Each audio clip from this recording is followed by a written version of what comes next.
एपोकलिप्टो world cinema की एक बहुत ही बेहतरीन मूवी जिसमें हमें अमेरिका की मॉडर्न सिविलाइजेशन से पहले की कहानी को दिखाया गया है। दरअसल अमेरिका में पहले माया सभ्यता थी और ये छोटे छोटे कबीले थे जो आपस में लड़ते रहते थे और उसके बाद यहाँ पर यूरोपियन इन्वेडर्स आए जिन्होंने इनको पूरी तरह से अपने कब्जे में ले लिया और ये कहानी उसी माया सभ्यता को रिप्रेजेंट करती है। तो मूवी शुरू होती है और हमें एक कबीले को दिखाया जाता है जो जंगल में शिकार कर रहा होता है और दरअसल ये कबीले आज भी पुराने रीति रिवाजों और पुराने तौर तरीकों से चलते हैं। इन्होंने जंगल में हर जगह पर फंदे लगाए होते हैं जिसकी जानकारी सिर्फ इनके ही कबीले के लोगों को होती है कि इनका फंदा कहाँ कहाँ पर लगा है। तभी उस सुअर का जिसका ये शिकार कर रहे होते हैं उसका पैर उसी फंदे की रस्सी से टकरा जाता है और जैसे ही उसका पैर रस्सी से टकराता है सामने से एक बहुत ही बड़ा लकड़ी का टुकड़ा आता है जिसमें नुकीली नुकीली लकड़ियां लगी होती हैं और सुअर के शरीर में धंस जाती है। अब सुअर की मौत हो जाती है जिससे ये सब बहुत खुश हो जाते हैं।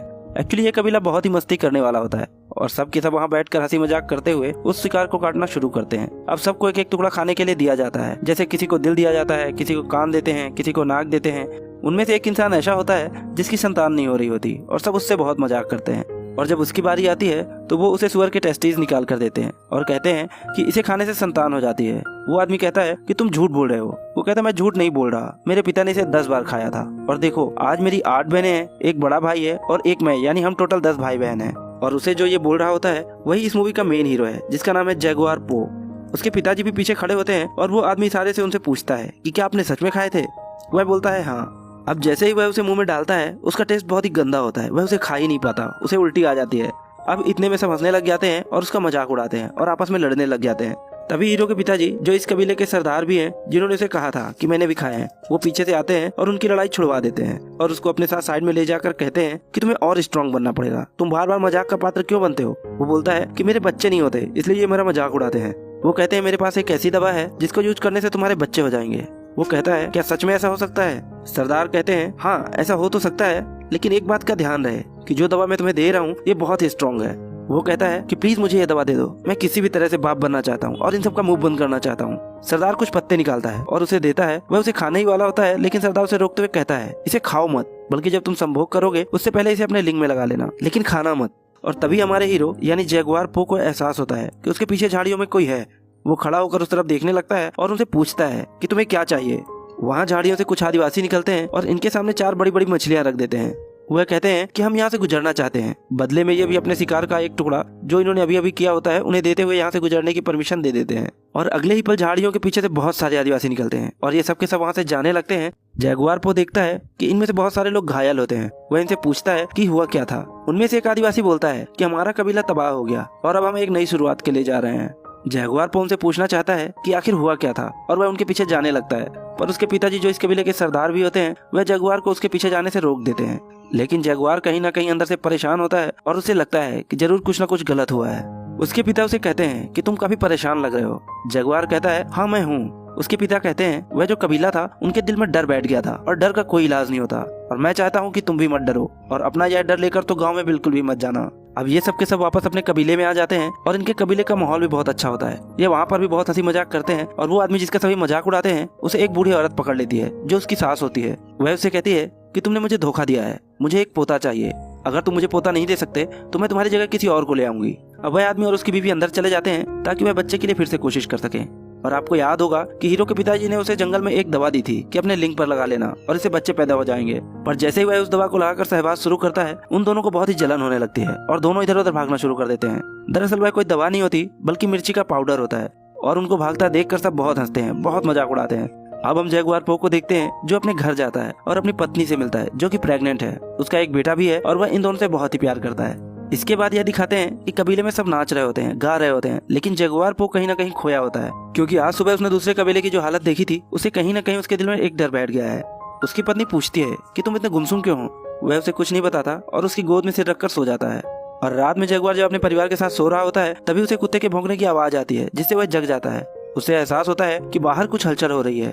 वैसे भी आज सुबह उसने जो कबीले की हालत देखी थी उससे वह काफी घबराया हुआ होता है। अगले पल में बाहर दिखाया जाता है जहाँ पर एक बहुत ही भयानक, बहुत ही खुखार आदिवासी होता है।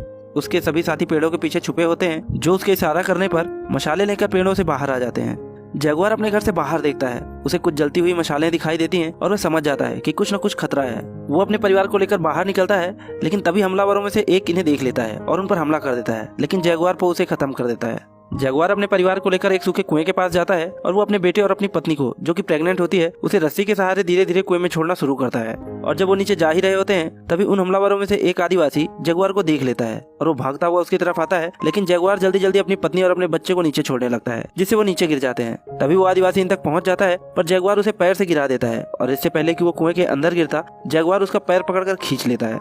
वो आदिवासी जो कुएं के अंदर गिर रहा होता है वह देख लेता है कि जगुआर की पत्नी और उसका बच्चा अंदर है, और इससे पहले कि वो किसी को बताता, जगुआर उसे मार देता है। जगुआर अपनी पत्नी और अपने बच्चे से कहता है कि मुझे अपने लोगों की मदद के लिए जाना होगा। हालांकि उसकी पत्नी उसे जाने से मना करती है और उसे रोकती है, पर वो अपनी पत्नी से कहता है कि मैं वादा करता हूँ कि मैं वापस आऊंगा, और ये कहकर वो अपने लोगों की मदद के लिए चला जाता है। वहाँ पर जगुआर के लगभग सभी लोगों को बंदी बना लिया होता है और कई लोगों को तो मार भी दिया होता है। यहाँ पर एक बहुत ही खतरनाक आदिवासी होता है जिसका नाम होता है मिडिल आय। वो अपने चाकू से जगुआर के ऊपर हमला करता है और जगुआर को मारने ही वाला होता है, पर जगुआर उसका चाकू पकड़कर उसी की तरफ मोड़ देता है, और इससे पहले कि वह उसे मारता, यहाँ पर इन सब का सरदार आ जाता है जो जगुआर को बंदी बना लेता है। हालांकि मिडिल आय जगुआर को यहाँ पर मारना चाहता है, पर सरदार उसे रोकते हुए मना कर देता है और कहता है कि मुझे इसकी जरूरत है। जगुआर के पिता भी बंदी होते हैं और वह अपने पिता से कहता है कि मुझे माफ कर दो पिताजी। मिडिल आय ये बात सुन लेता है और उसे पता चल जाता है कि ये उसके पिता हैं, इसलिए वह जगुआर के सामने ही उसके पिता को मार देता है। इसके बाद वह जगुआर के ऊपर भी एक जोरदार वार करता है, जिससे वह बेहोश हो जाता है, और जब उसे होश आता है तो वह देखता है कि उसके सभी साथी यहाँ पर बंदी बने हुए हैं। जगुआर कुएं की तरफ देखता है जहाँ पर उसकी प्रेग्नेंट पत्नी और उसका बेटा है। सरदार का बेटा उसे उस तरफ देखते हुए देख लेता है और वह कुएं के पास जाता है। वह देखता है कि कुएं के अंदर एक रस्सी लगी हुई है, इसलिए उसे शक होता है और वो कुएं के अंदर देखता है, लेकिन उसे कोई दिखाई नहीं देता क्योंकि जगुआर की पत्नी और बेटा कुएं के अंदर ही एक पत्थर के नीचे छुप जाते हैं। वो ऊपर से एक बहुत बड़ा पत्थर भी फेंकता है, लेकिन उसे कोई हलचल नजर नहीं आती। इसके बाद जो रस्सी लगी होती है वह उसे काट देता है, यानी कि अब चाह कर भी जगुआर की पत्नी और बेटा ऊपर नहीं आ सकते थे। और अब इन्होंने जितने भी कबीले वालों को बंदी बनाया होता है, इन सबको अपने साथ लेकर एक लंबे सफर पर निकल पड़ते हैं। रास्ते में इन्हें वो कबीले वाले भी मिलते हैं जो सुबह इन्हें मिले थे, जिन्होंने इन्हें मछलियां दी थी, जो यहाँ से किसी दूसरी जगह पर अपना कबीला बसाने के लिए जा रहे थे। दरअसल इन खूंखार आदिवासियों ने उन्हें भी पकड़ लिया होता है और अब ये सब के सब एक लंबे सफर के लिए निकल पड़ते हैं, जहाँ पर इन्हें नदियों को पार करना पड़ता है, ऊंचे ऊंचे पहाड़ों के सकरे रास्तों से गुजरना पड़ता है, और फिर एक लंबे सफर के बाद ये खूंखार आदिवासी उस जगह पर पहुंच जाते हैं जहाँ से ये बिलोंग करते हैं। और जब ये अपनी सरहद के बाहर ही होते हैं तब हमें बहुत सारी डेड बॉडीज पड़ी हुई दिखाई देती हैं, जिन्हें देखकर साफ साफ समझ आ रहा था कि ये वो लोग हैं जिन्हें किसी तरह की कोई बीमारी हुई है जो छूने से फैलती है। यहाँ पर एक बच्ची भी होती है जो जिंदा होती है, और वह इन खूंखार आदिवासियों के साथ आना चाहती है, लेकिन ये लोग उसे नहीं आने देते। और वो इन खूंखार आदिवासियों को, जो इसी जगह से बिलोंग करते हैं, उन्हें कहती है कि बहुत जल्द पवित्र समय आने वाला है जब दिन में अंधेरा हो जाएगा और एक आदमी तुम्हें यहाँ से बाहर ले जाएगा और तुम्हारे इस पूरे साम्राज्य का हमेशा के लिए अंत हो जाएगा। अब ये सब के सब वहाँ से आगे चले जाते हैं और तभी एक गांव आता है जहाँ पर बहुत सारे मजदूर होते हैं। उनकी हालत बहुत ही ज्यादा खराब होती है, पर फिर भी उन्हें यहाँ पर काम करना पड़ता है, लेकिन इन्हें यहाँ पर नहीं छोड़ा जाता और आगे ले जाया जाता है। अब कबीले का सरदार, जो इन सबको यहाँ बंदी बनाकर लाया है, उसके पास एक आदमी आता है। वो पूछता है कि कितने आदमी हैं। वो कहता है कि मेरा बेटा बताएगा, लेकिन इस बार पैसे अच्छे चाहिए। यानी कि ये लोग इन्हें यहाँ पर पकड़कर इसलिए लाए हैं ताकि इन्हें बेच सकें। यहाँ पर इंसानों को बेचा जाता है और इनके साथ जो बंदी औरतें होती हैं उनकी बोली लगाई जाती है और उन्हें बेच दिया जाता है, और बचे हुए आदमियों को यहाँ से आगे ले जाया जाता है जहाँ पर बहुत भीड़ होती है। यह एक तरह का मंदिर होता है जहाँ पर इंसानों की बलि दी जा रही होती है, और अब जगुआर को उसकी बलि देने के लिए यहाँ पर ले जाया जाता है। दरअसल ये लोग ईश्वर को खुश करने की बात कर रहे होते हैं, और इससे पहले कि वो जगुआर को मारते, सूर्य ग्रहण हो जाता है और चारों तरफ अंधेरा छा जाता है, जिससे यहाँ पर मौजूद सभी लोग घबरा जाते हैं और सब रुककर प्रार्थना करने लगते हैं। फिर थोड़ी देर बाद जब सूर्य ग्रहण छट जाता है तो इनकी बलि नहीं दी जाती और इन सबको एक दूसरी जगह ले जाया जाता है जहाँ पर एक लंबा सा ग्राउंड होता है, और उसके दूसरी तरफ होता है मक्के का खेत, जिनके पीछे होता है इनका जंगल। और अब इन सबसे बोला जाता है कि तुम भागो और अपने जंगल चले जाओ। यहाँ पर वो सरदार जो इन सबको बंदी बनाकर लाया होता है, उसका एक बेटा भी होता है। उसका बेटा मक्के की झाड़ियों के पास चला जाता है ताकि कोई बच के ना भाग सके, और अब इन्हें एक एक करके भगाया जाता है, और पीछे से ये लोग इनके ऊपर भाले और अलग अलग हथियार फेंकते हैं ताकि इन्हें मार सकें। इनके कई साथी मारे भी जाते हैं, और अब जगुआर और उसका एक साथी भागते हैं। ये थोड़ा दिमाग लगाते हैं और जिग जैग पैटर्न में भागते हैं ताकि उनके बाहर से बच सकें, लेकिन जगुआर के साथी को तीर लग जाता है और वो मारा जाता है। और जगुआर जैसे ही ग्राउंड के लास्ट में पहुंचता है तभी एक तीर उसके आर पार हो जाता है, लेकिन वो मरा नहीं होता, वह जिंदा होता है। यहाँ पर कबीले के सरदार का बेटा जो इन झाड़ियों के पास खड़ा था, वह जगुआर को मारने के लिए उसके पास आता है, और इससे पहले कि वह उसे मारता, वहीं पर एक जख्मी आदमी होता है जो उसे गिरा देता है, लेकिन कबीले के सरदार का बेटा उसे मार देता है। और इसके बाद वह चाकू निकाल कर जगुआर को मारने के लिए आता है, पर इससे पहले कि वह उसे मारता, जगुआर को जो तीर लगा हुआ था उसने उसकी नोक तोड़ ली थी और उसकी मदद से उसके गले को चीर देता है, जिससे सरदार के बेटे की मौत हो जाती है और जगुआर यहाँ से झाड़ियों में भाग जाता है। दरअसल ये खूंखार आदिवासी जगुआर और उसके कबीले वालों को सिर्फ अपनी प्रैक्टिस के लिए मार रहे होते हैं। अब जगुआर यहाँ से भाग जाता है और वो घायल भी होता है, और भागते भागते एक गिरे हुए पेड़ के ऊपर, जो कि ऊपर की तरफ जा रहा होता है, उस पर चढ़ जाता है और छुप जाता है। दूसरी तरफ कबीले के सरदार का बेटा मर चुका होता है, जिससे वह पूरी तरह से बौखला जाता है और अब वह किसी भी तरह से जगुआर को खत्म करना चाहता है। इसलिए वो अपने साथियों के साथ जगुआर का पीछा करना शुरू कर देता है। ये सब के सब उस पेड़ के नीचे से गुजरते हैं जिसके ऊपर जगुआर होता है, लेकिन ये उसे देख नहीं पाते। और कुछ दूर जाने के बाद कबीले का सरदार अपने एक आदमी के कंधे पर खून देखता है, जो कि उसका नहीं होता। वह समझ जाता है कि यह जगुआर का ही खून होगा, जो कि किसी पेड़ के ऊपर है। इसलिए अब सबके सब वापस जगुआर को ढूंढने के लिए आते हैं। वहीं जिस पेड़ पर जगुआर होता है, वो देखता है कि वहाँ पर एक जगुआर यानी जानवर का बच्चा होता है, और तभी उसकी माँ भी वहाँ पर आ जाती है और जगुआर पर हमला कर देती है। जगुआर अब भागना शुरू करता है और जिस तरफ वो कबीले वाले गए होते हैं उन्हीं की तरफ वह भागने लगता है।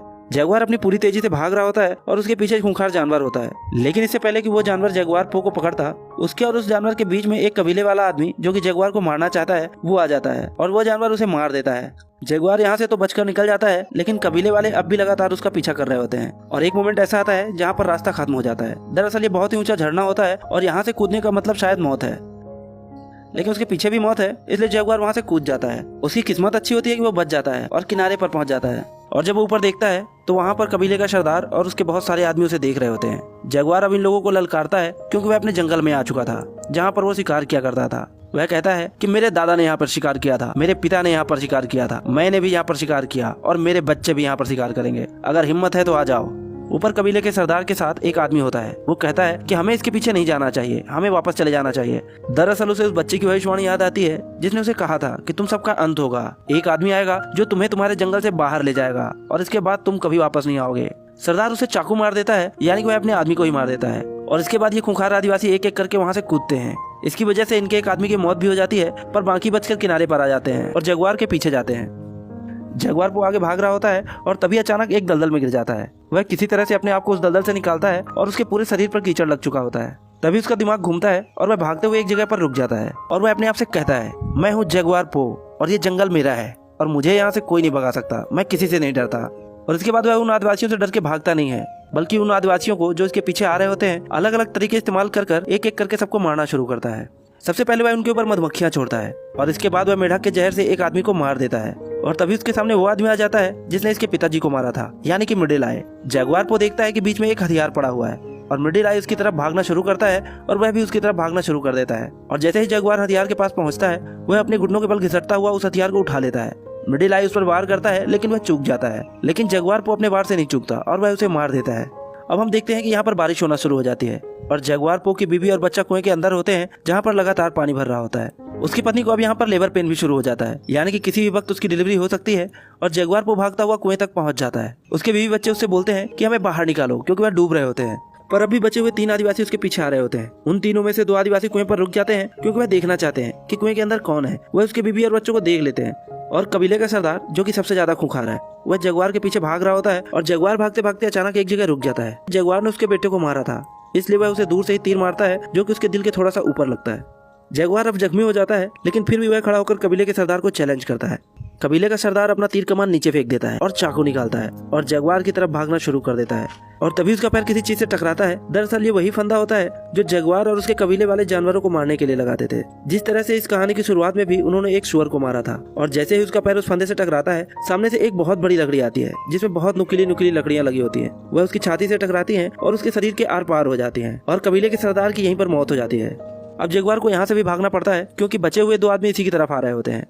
वहीं कुएं के अंदर दिखाया जाता है जहां लगातार पानी भर रहा होता है। जगुआर की पत्नी अपने बच्चे को बचाने की पूरी कोशिश कर रही होती है और इसी सर्कमस्टांसेस में वह एक और बच्चे को जन्म देती है। अब सीन शिफ्ट होता है और जगुआर पो को दिखाया जाता है, जो भागते भागते समंदर किनारे पर पहुंचता है और यह काफी थक चुका होता है, इसलिए यह रुक जाता है और हैरानी से समंदर की तरफ देखने लगता है। अब वो 2 आदिवासी जो जगुआर को मारना चाहते थे वो भी यहाँ पर पहुंच जाते हैं, पर वह उसे नहीं मारते। वो भी समंदर की तरफ देखने लगते हैं। अब समंदर में हमें बड़े बड़े जहाज दिखाए जाते हैं जो यहाँ पर लंगर डाल रहे होते हैं और छोटी छोटी कश्तियों में कुछ लोग इनके टापू की तरफ आ रहे होते हैं। अब जगुआर को मौका मिल जाता है और वह भागते हुए कुएं के पास पहुंचता है जहाँ पर उसकी पत्नी और बच्चे डूबने वाले होते हैं, लेकिन वह अपने परिवार को बचा लेता है।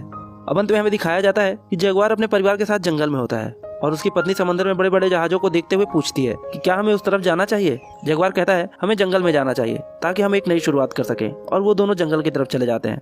दरअसल इन बड़े बड़े जहाजों में जो लोग आए होते हैं वो यूरोपियंस होते हैं, जो यहाँ पर इस टापू पर अपना कब्जा जमाने के लिए आए हैं, और इनके पास इतने आधुनिक हथियार होते हैं कि ये आदिवासी कबीले वाले, जिन्हें माया सभ्यता कहा जाता है, वो इनका मुकाबला नहीं कर सकते। और इसी के साथ ये मूवी खत्म हो जाती है। दोस्तों, एपोकलिप्टो वर्ल्ड सिनेमा की एक बहुत ही बेहतरीन मूवी है। इस मूवी में माया लैंग्वेज का यूज किया गया है, जिसकी वजह से इस मूवी की भाषा किसी को समझ ही नहीं आती। लेकिन इसे इतने अच्छे से डायरेक्ट किया गया है कि इसमें भाषा की जरूरत ही नहीं पड़ती। इसलिए हम हर किसी को रेकमेंड करेंगे कि आप इस मूवी को एक बार जरूर देखें, क्योंकि ये कहानी अपने आप में ही एक मास्टरपीस है जो सन 2006 में रिलीज हुई थी और IMDb पर इसकी रेटिंग है 7.8। और अगर आपको यह मूवी पसंद आई हो तो वीडियो को लाइक जरूर कर देना और कमेंट करके हमें जरूर बताना कि यह मूवी आपको कैसी लगी। साथ ही अगर आपने हमारे चैनल को अभी तक सब्सक्राइब नहीं किया है तो सब्सक्राइब बटन पर दबाकर बेल आइकन पर क्लिक कर देना। तो मिलते हैं नेक्स्ट वीडियो में किसी नई मूवी के साथ। तब तक के लिए thank you and bye bye.